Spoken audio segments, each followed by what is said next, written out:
भारत माता की। नरेंद्र मोदी।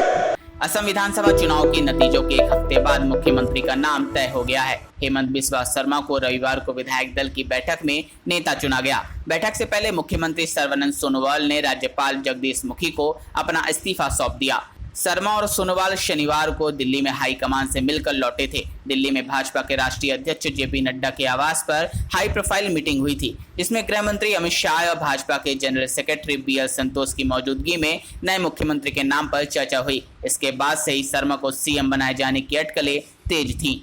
असम में 3 चरणों में हुए चुनाव में भाजपा गठबंधन को 75 सीटें मिली हैं। यह आंकड़ा बहुमत से अधिक है। भाजपा की इस जीत ने असम में इतिहास रच दिया है, क्योंकि इससे पहले यहां 70 साल में कभी किसी गैर कांग्रेसी पार्टी ने लगातार दूसरी बार सत्ता में वापसी नहीं की है। बंधनर समस्या पर निजक मुक्ति करिब লাগিব।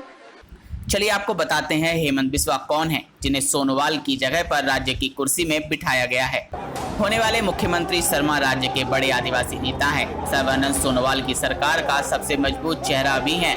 भाजपा के नेता उन्हें असम सरकार की रीढ़ तक कहते हैं। हेमंत असम के शरद पवार भी कहे जाते हैं। उनकी राज्य के कांग्रेस और बदरुद्दीन अजमल की पार्टी में भी ठीक ठाक पैठ है। इन्हीं सब बिंदुओं को लेकर वह इस बार राज्य का मुख्यमंत्री बनाए जाने का सपना संजोए थे।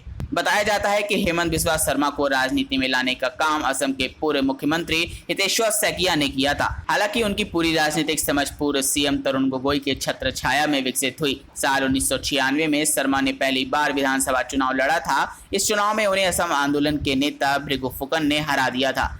इसके बाद वह 15 मई 2001 को फिर जालूकबरी से विधानसभा चुनाव लड़े और फुकन को 10,000 मतों के अंतर से परास्त कर दिया। इसके बाद वह लगातार 3 बार इस विधानसभा क्षेत्र से कांग्रेस के टिकट पर निर्वाचित हुए। गोगोई सरकार में ही उनकी किस्मत का सितारा बुलंद हुआ। वह राज्य सरकार में मंत्री बने और फिर धीरे धीरे प्रदेश में कांग्रेस के कद्दावर नेताओं में शुमार होने लगे। बाद में अपने राजनीतिक गुरु और असम के मुख्यमंत्री तरुण गोगोई से उनके मतभेद हो गए। इसके बाद उन्होंने कांग्रेस छोड़ दी।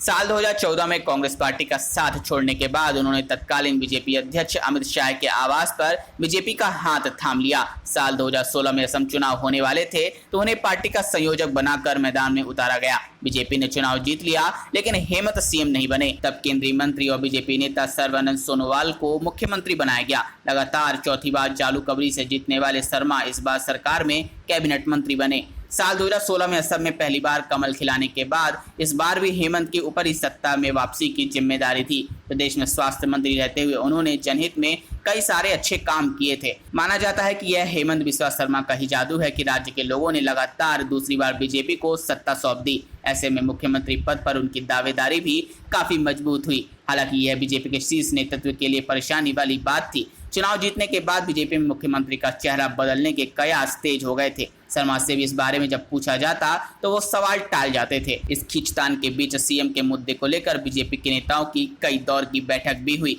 अंत में रविवार को असम के नए मुख्यमंत्री के लिए हेमंत बिस्वा शर्मा के नाम पर मुहर लगाई गई।